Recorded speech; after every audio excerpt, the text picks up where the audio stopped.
It is the 6th of May. Rabbi Levitt, Daniel. Okay. Sefer Daniel. It looks like we're up to Pasuk Ches.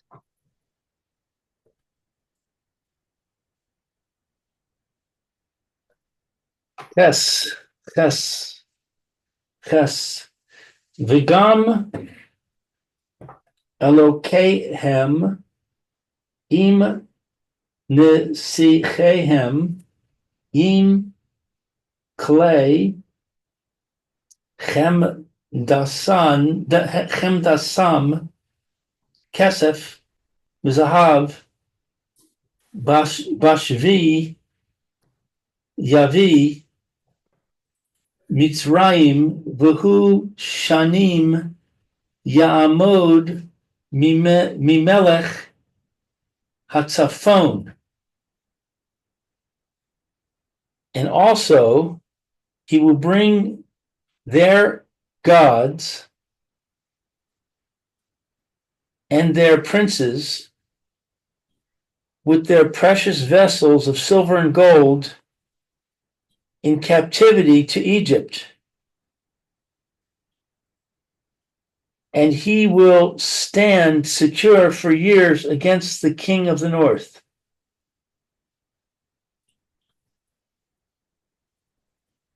So what are we talking about now? I forgot.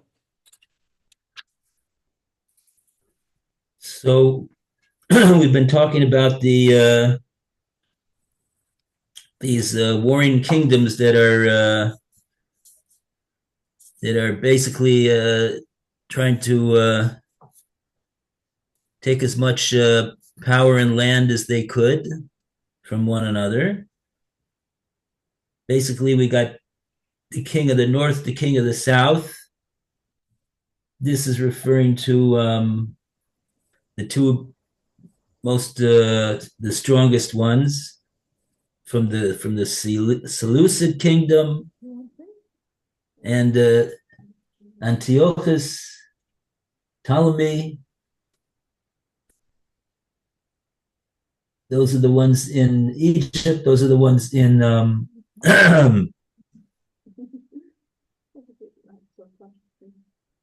in Greece, I guess. So anyway, yeah, so this is the king of Egypt, I guess. He will bring their gods. Who's he? That's what you want to know? Right. It's going to be against the north and against the south, so he can't be either of those. And he's going to go to Egypt, so I guess he must be the king of Egypt, right?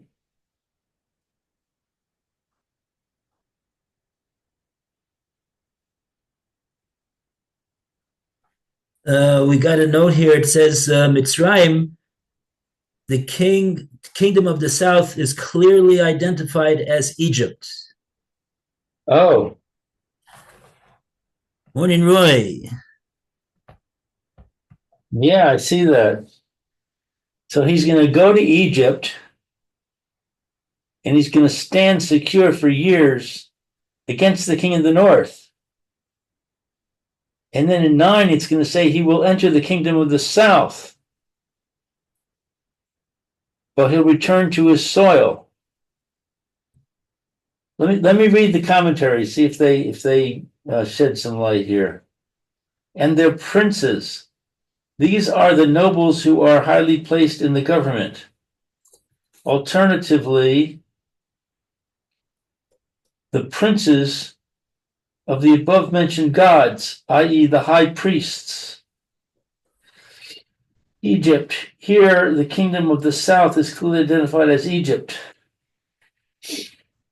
And he will stand secure for years. After Ptolemy III returned victorious to Egypt, some historians claim he was forced to return because of revolt in his country. Seleucus II, Callinicus, the son and successor of Antiochus II, swiftly reversed most of Ptolemy's gains in the war that ensued. Ptolemy held off Seleucus II for many years. Mombi renders Shanim here as 2 years, but this is not certain.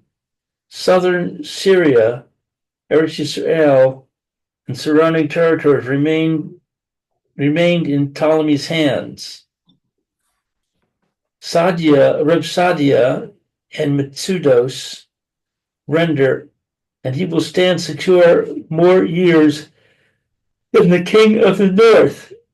The Ptolemaic dynasty endured for many years after the Seleucid kingdom had been converted into a Roman province. Demetrius I was the last real king of this dynasty, whereas Egypt continued under the rule of Ptolemies till the death of Cleopatra.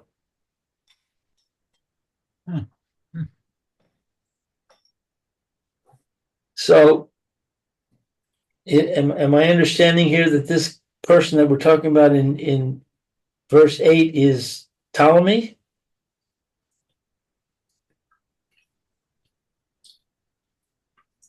In other words, Ptolemy is those are the kings of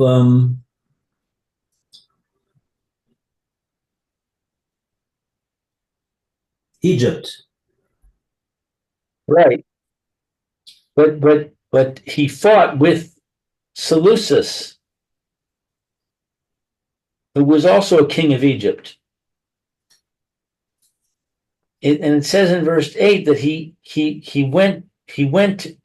took them to Egypt. He took the princes and the idols to Egypt. And then he stood secure against the king of the north. Yeah.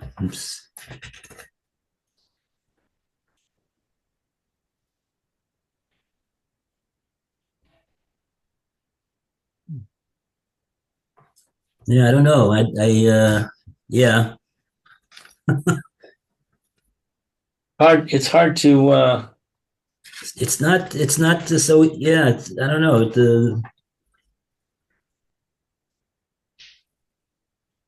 I don't see a lot of clarity in the notes. It's yeah. hard to tell, really. I don't know. I don't know. Maybe we just have to spend more time studying them. I don't know. They're not easily readable and understandable to get what's actually going on. Right. I don't think so. Not in the grand art scroll tradition of elucidation.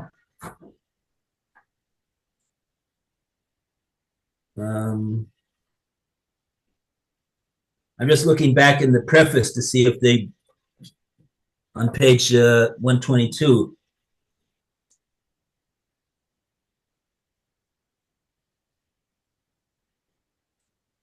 they say Rashi doesn't, not identifying who's who. So therefore, we'll go with the interpretation of the Barbanel, also adopted by the Malbim.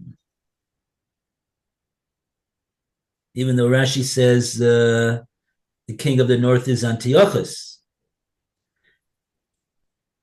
But the other thing is that we saw a lot of intermarrying between these kingdoms, between the kings of the kingdoms. Right. So there seems to be a lot of mixing.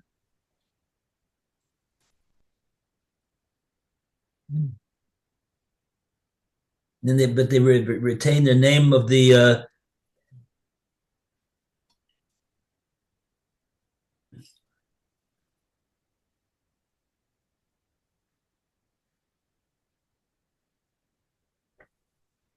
I don't know. I Of the four kingdoms mentioned in verse 4, only two had lasting importance. The southern Egypt, whose ruler was Ptolemy. He was the founder of the Malchus of the Ptolemym. And the north, they identify as Syria, Seleucus. Those are who is the son of Antiochus. So those are two main kingdoms that we're dealing with over here. King of the north, king of the south. South refers to Egypt, north refers to Syria.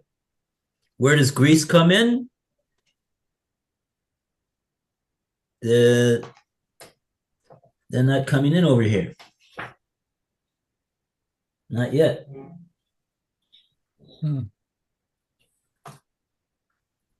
Because I thought that Alexandros, he was the forerunner of the Greek exile, that we call it.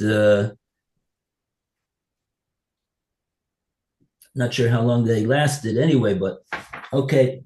Yeah, it's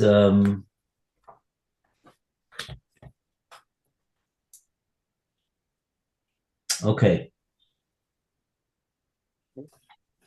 We're talking about what? Pasuk 7, 8, 9. We just read Pasuk Ches. Mhm.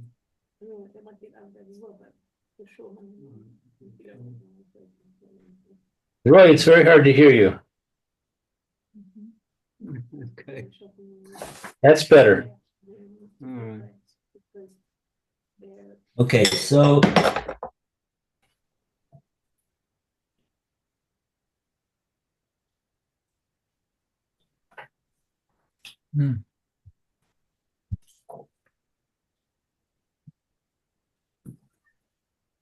yeah, okay. Let's forge on. See if we could get any more understanding of who's who and what they're doing. Pasuk Tes. Roy, you want to continue? Roy, you're muted.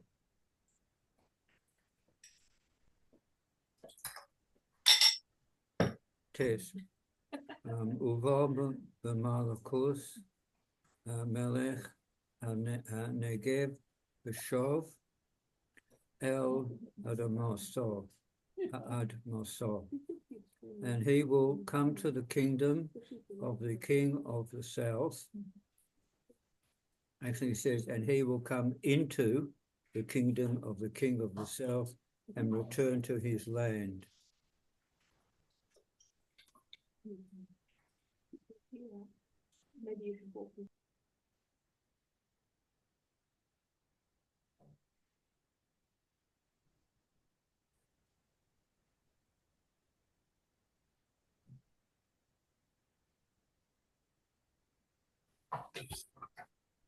Do you want Yod, the next one as well? Oh, you're right. Yeah, okay, so well, I didn't really hear what you said. What did you say? Do you want the next postic as well, or you're right with 9?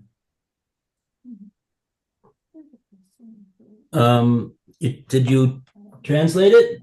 Yeah, and he will come into the kingdom of the king of the south and return to his land. Okay, so what we were trying to figure out is when it says he over here, we didn't know who he was referring to. It's in the commentary. But Look at the commentary. oh, so we have over here Seleucus, Callinicus, reconquered for himself the provinces of the king of the south. provinces that the king of the south had annexed, as related above. So he took it back from the king of the south. He's the Seleucus. He's the he of verse 9. Right.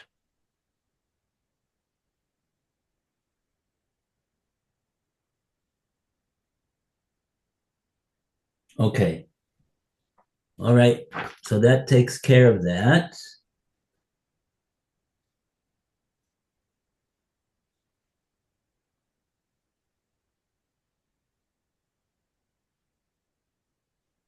Okay. Yeah.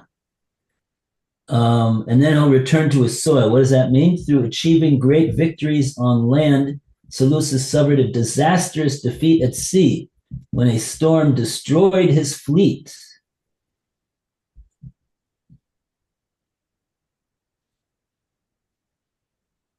So it's alluding to the fact that though he had the victories on land, but at the sea he was defeated disastrously.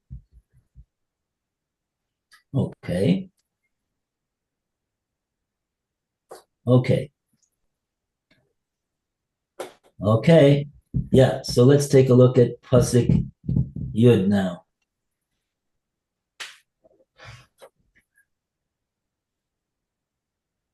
Mayor. Okay. Very good. Yud says, let's see. Uvanav yikaru v'yasfu hamon yalim rabim uvavo v'shataf v'avar v'yashav v'yikareh ad ma'uzo. Okay. Which translates, then the northern king's sons will stir themselves up and gather a multitude of great armies. He will then launch an attack, inundate, and pass through. Then he will once again stir himself up right up to the south stronghold. Okay, so the commentary says, Ubanav Yitgaru. Then the northern king's sons will stir themselves up. After his death, the children of Seleucus II stirred up wars in which one of the brothers was killed. Seleucus III Soter, the older son and the successor to the throne, and Antiochus III, his younger brother, went to war to regain Asia Minor for the Seleucid kingdom. Barbanel declares that the war referred to here was a war against Egypt to avenge the death of Seleucus II. This is not substantiated by any other sources. Seleucus III was assassinated during this campaign after reigning for 4 years. Antiochus III the Great then seized the throne. Wow. And then the next one is Uvavo. It will then launch an attack. He is Antiochus III. The singular Uva, he will launch, is used instead of the plural Uvau, they will launch. Seleucus III had died and Antiochus III reigned alone. Approximately 4 years after ascending the throne, he opened a campaign to recover southern Syria, including Eretz Israel and Lebanon. His opponent was Ptolemy IV Philopator, grandson of Ptolemy II Philadelphus, and son of Ptolemy III Euergetus, who was not able to muster a vigorous defense. Antiochus concluded a temporary treaty after he had succeeded in penetrating northern Eretz Yisrael. In parentheses, he advanced so far as Doro, that's near Haifa, where, misled by reports of a massive Egyptian buildup, he stopped and tried to extend his victories by diplomacy. Egypt dragged out the negotiations long enough to mobilize and train an army. By the time Antiochus III realized the fruitlessness of the talks, Egypt was ready to fight him. Vayashov. And then he will once again. After keeping a truce for many months, Antiochus returned again to war, having penetrated into Eretz Yisrael and stopped there, as described above. He left southern Syria under one of his generals and withdrew to Seleucia, from where he conducted negotiations. Upon realizing the futility of the negotiations, he returned to the scene of the battle. And V'yit Garet ad Ma'uzo, stir himself up right up to the south stronghold. After resuming the war, Antiochus swept southward toward Eretz Yisrael, where he was met at Rapha by an equal force of Egyptians. Hence, Ma'uzo, the south stronghold, may refer not only to this stronghold belonging to Egypt, but also to its proximity to Egypt, so that it could be considered part of Egypt proper. It's interesting. Okay. Wow. Did these guys do anything except fight and try to take land away from one another? And then when they saw that they weren't able to fight, they tried to make a treaty so that they won't get beat. That's what it seems like. Meanwhile, they're constantly trying to assassinate one another. Wow.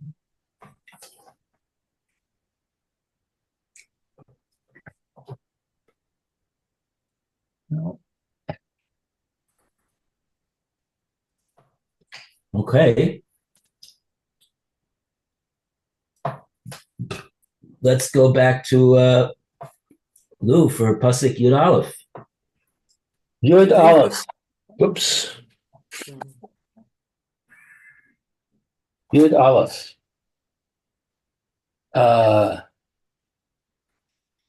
Vayis Mar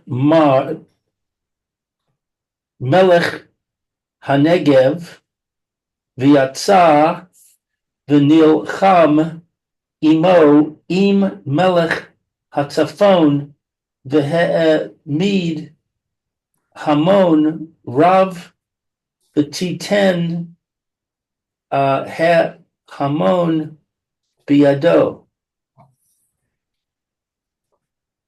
So let's see, the king of the south will become embittered and go out and battle with him. King of the north, he will raise a great multitude, but that multitude will be delivered into the south's hand.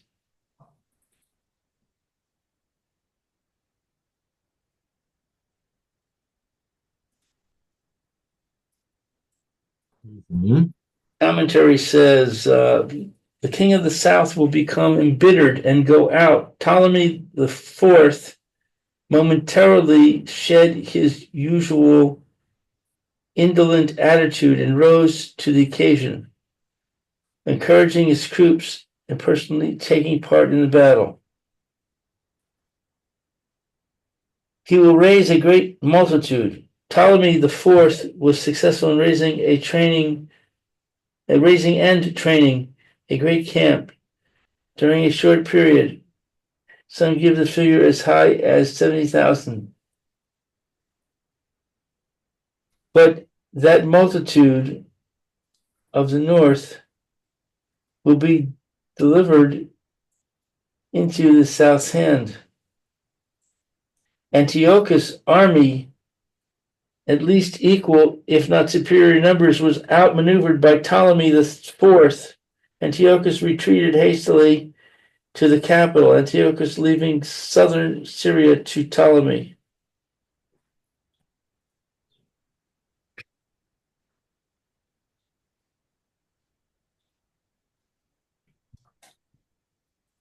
So the multitude of the north will be delivered into the south's hand. Antiochus retreated hastily to his capital, Antioch, leaving southern Syria to Ptolemy. Okay.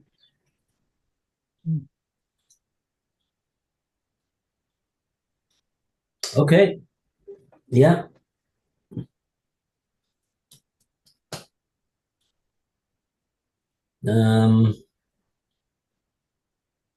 Fine. Just looking to see if there's anything in the commentaries over here. The notes that we have on that pasuk, they didn't mention any commentaries.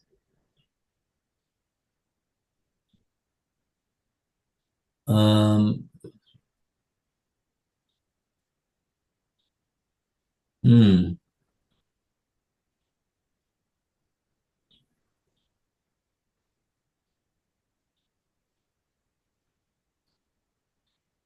Okay. All right. Yud base. Roy. Pasuk Yud base. Okay. Yud base. Vanessa, Hehomon, Yerom, Livovo, the Hipil, Rabos, below Yoos.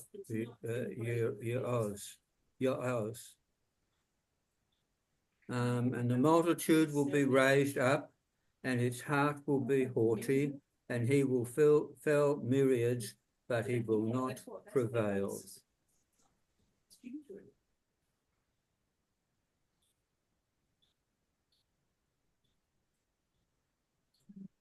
Okay, so here it seems to me it's very confusing. I thought we've been saying that Egypt was the melech of the south. Now it seems like we're identifying when it says the multitude of the north will feel uplifted. It's referring to the Egyptian multitude elated with its victory. So it seems like they're now identifying the Egypt as the north. Whereas up until here, I thought we were talking about Egypt was the south.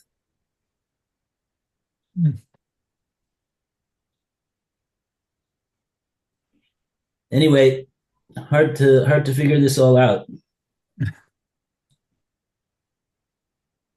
The north and the south. Okay.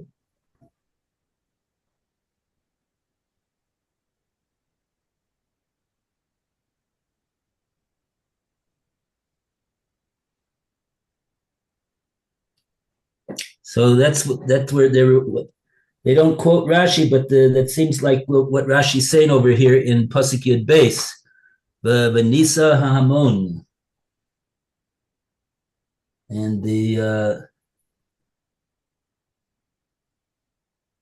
Nisa Hamon, the multitude will be uplifted. Rashi says, Shal Melech Safon, of the Melech of the north. Lihis goes, Ma'od, to become very proud and gaivadik. He is mu belibam lihis gaber b'milchama. He was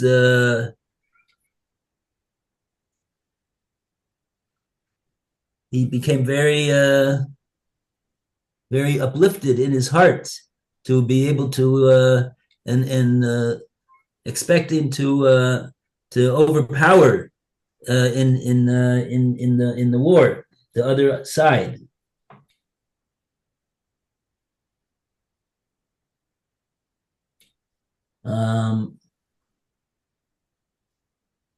But then it says that the rest of the pasuk says that that Hamon Am will be delivered into the hand of the south.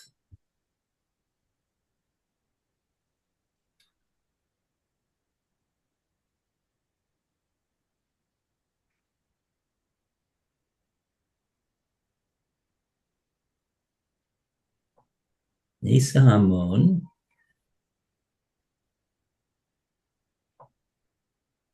I don't know. It's interesting because it seems like Rav Sadia he mentions that the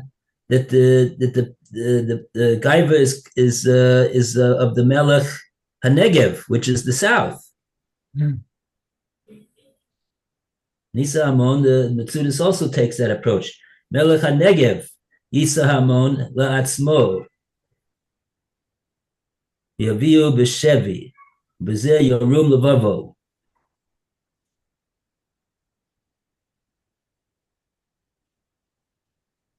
He raised the multitude to himself. He brought back captives, and with that, he became very proud.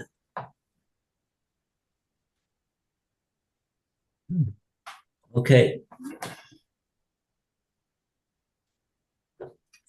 That's what we seem to be speaking about over here in all this time.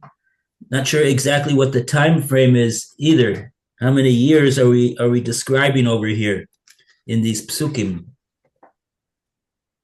Why don't we have the names instead of the king of the north, the king of the south, and things like that, which can be confusing. Yeah, I think even the commentators are differing over who the king of the north and king of the south is referring to.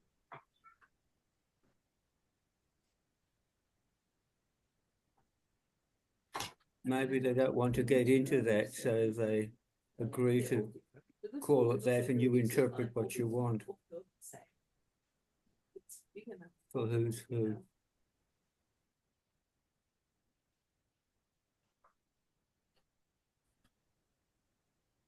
Yeah. Mm. But that's what we see over here. We see the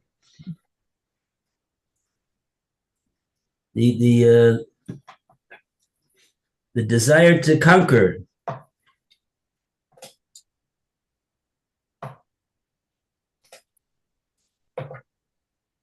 These are what these kingdoms are all about. Their goals are conquering. More people, more land, more and all the things that the more people and more land will bring. That seems to be the goal of life in these kingdoms. That's what the psukim are describing.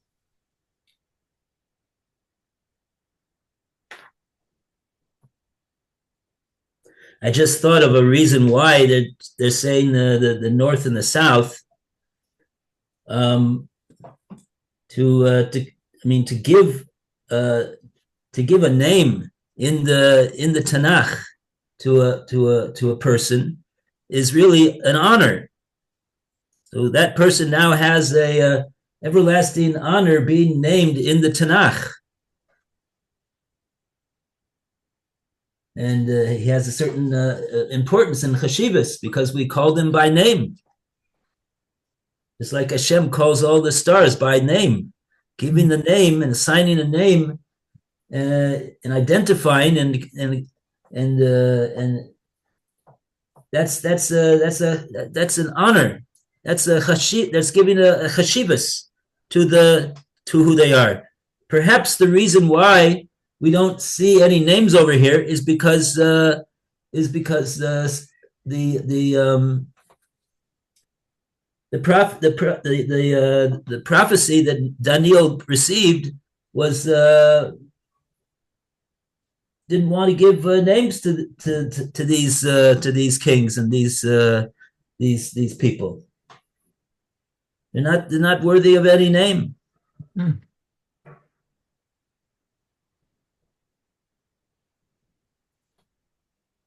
We just see see men basically acting like animals. It's what we see over here. They're supposed to be Jewish. What's that?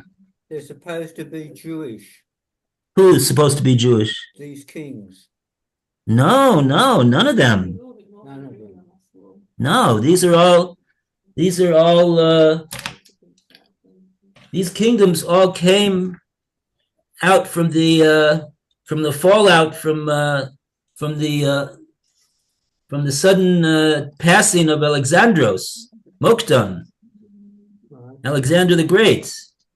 And no Jewish kings arose for These are all and there was and when he passed away, so the four main most powerful generals that were under him all grabbed kingdoms for themselves. And this is what we see over here. What they're doing. They're continuing to try to grab. That's what it's all about. But they're not. None of these people are from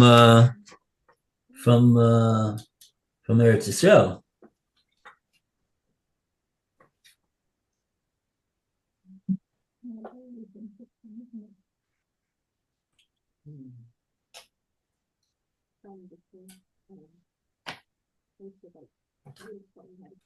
What was happening at this time in Eretz Yisrael?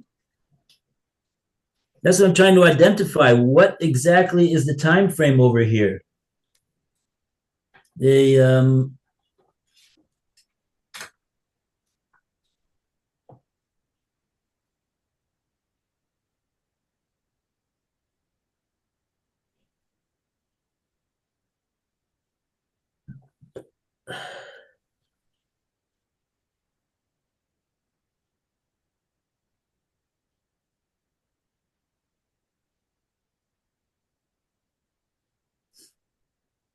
I mean, we know the Gemara in Yuma. We learned that Alexander, he lived in the time of Shimon HaTzadik. Because Shimon HaTzadik came to meet up with him, and then there was a meeting between them, and that was in the era that was in the first half of the second Beis Hamikdash. But the Antiochus of the episode of Hanukkah, I don't think we haven't. I think he's he's Antiochus the Fourth, and we didn't get to him yet. So we're still holding in the first half of the second Beis Hamikdash.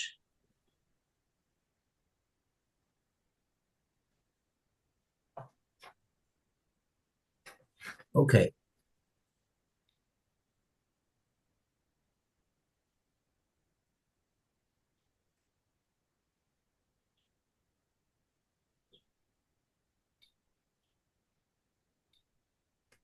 Okay.